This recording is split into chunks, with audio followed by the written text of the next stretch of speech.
The problem is with the people out here, everyone has a dream, but not many people have a plan.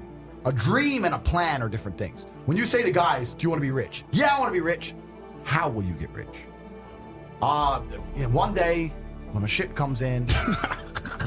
So you can have a dream with no plan. When's the last time something fantastic has ever happened on accident? When's the last time you've seen a big jacked dude and you say, hey man, how'd you get so jacked? And he goes, dunno, oops. Dunno, it just happened. No, he planned it. He went to the gym, he ate a certain way, he planned his meals, he had to make it happen. It's exactly the same with getting rich. You need a plan to get rich, right? Everyone out there has a dream, but very few people have a plan. Yep. If you're surrounded by people who have a plan to get rich, and you provide value to them in some way, because they're not going to drag you up if you ain't doing nothing, because that's what friendship is. Friendship is value exchange. Yeah. If you provide value to them, sooner or later you're going to begin to make money. I found my kickboxing coach to a degree by accident, but I've always been a person who's been looking for absolute competence in the people around me. It's just mind-bending to me that people are walking through this world without understanding a very simple life hack. If I wake up and I want to learn how to bake cupcakes, my instant reaction is, who can bake cupcakes? Let me go talk to the person who can bake cupcakes. It's easy, really, isn't it? It's easy. It can be pretty simple. It's a shortcut, isn't it? It's a shortcut. So I want to make money. Well, who makes a bunch of money and who's telling people how to make money? Well, let me go listen to them. Let me get closer to them. But people just have this arrogance inside them. They don't want to. And I think a lot of the problem with people, especially in the world today, is they misunderstand the difference between a dream and a plan. And nothing good in your life is ever going to happen by accident. If you see a guy in fantastic shape, you don't say, how'd you get in great shape? And he goes, it just happened. Oops, I just fell.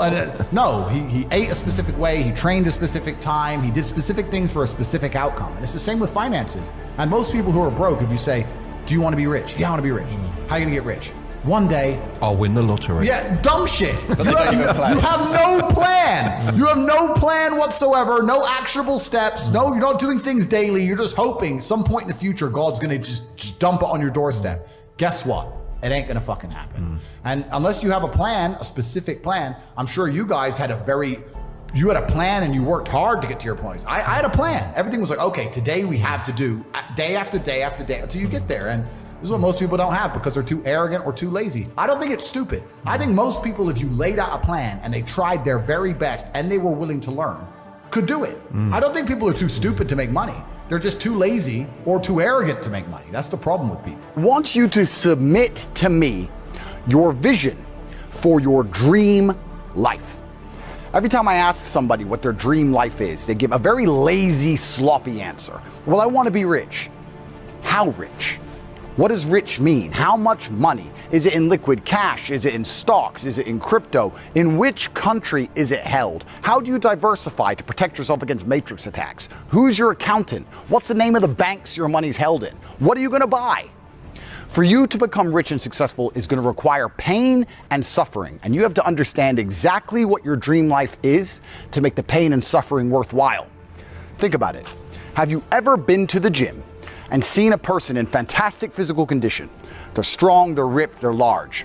And you say to them, how did you get so big and strong? And they say, I don't know. Oops, it kind of just happened.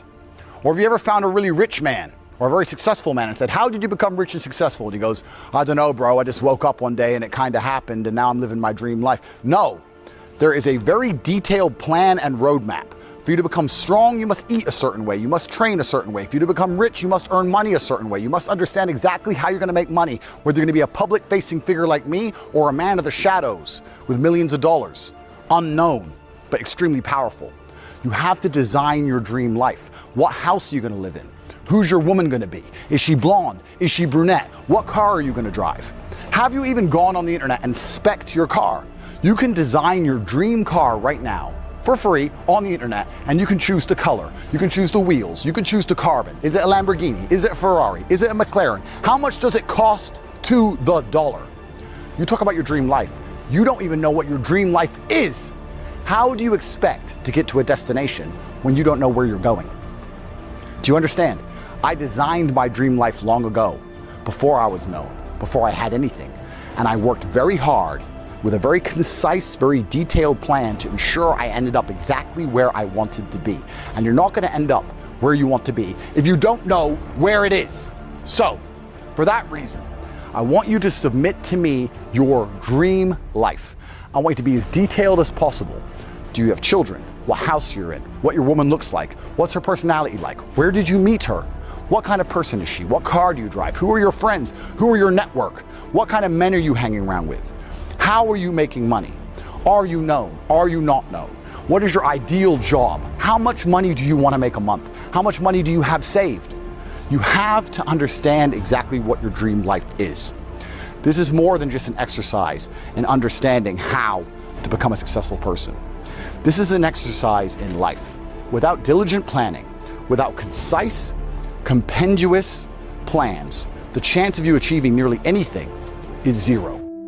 Everybody hopes things will get better. Everybody hopes. Poor people hope. That ought to tell you something. It means the future does not get better by hope. It gets better by plan. Many people work hard on their job, but they don't work hard on their future. They just let that slide. I know most people don't.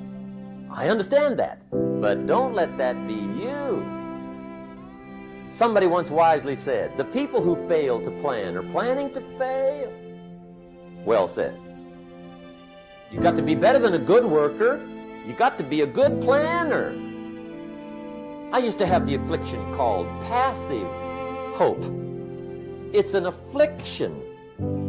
Probably what's even worse than that is happy hope. Now that is really bad. That's bad. Happy hope. The guy's 50 and he's broke and he's still smiling. See, that's not good. Most people live a life without focus. Have you set your face? It's your time. You've been saying it's your time, it's your season. This is my year. You've been shouting and telling everybody, I'm going to receive everything that God has for me. Do you have the focus to receive it?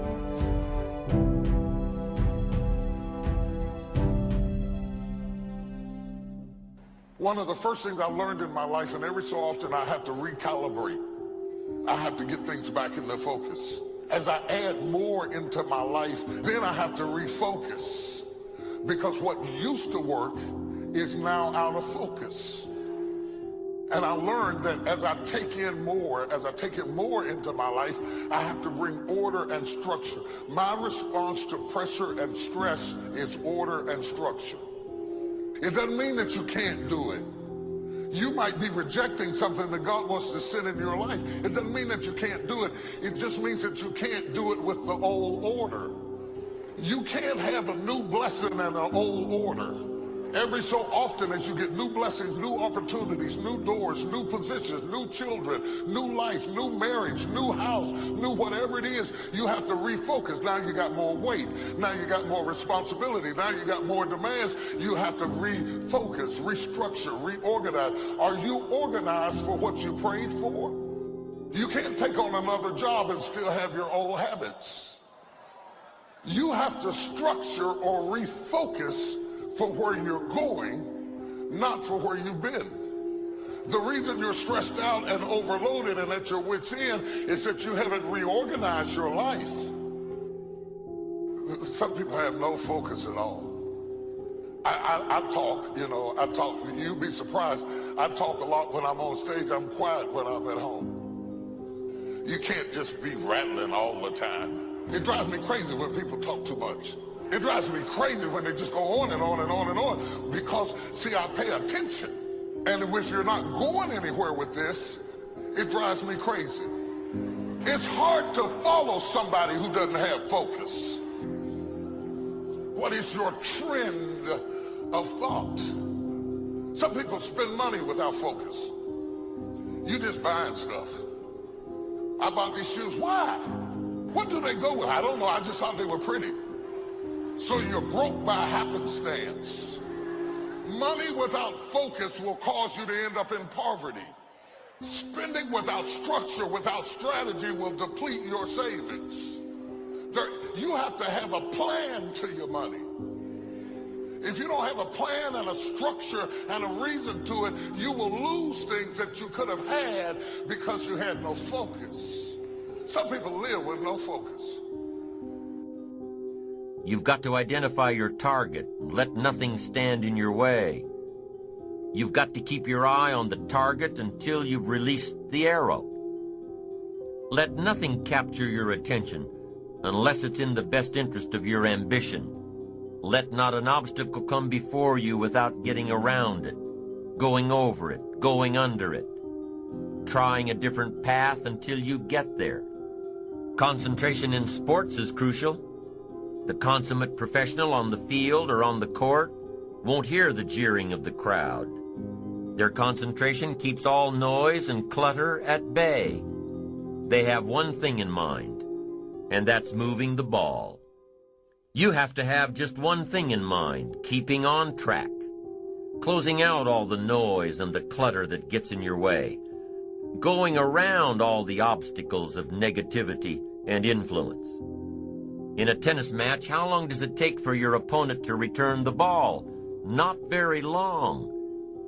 And what if you lose your concentration? Game's over. One little slip of concentration, just that fast, one little slip of concentration. Your opponent puts the ball by your feet and there goes the tennis match. You have to concentrate on just one thing at a time, one project, one job. You have to take it one task at a time and complete it.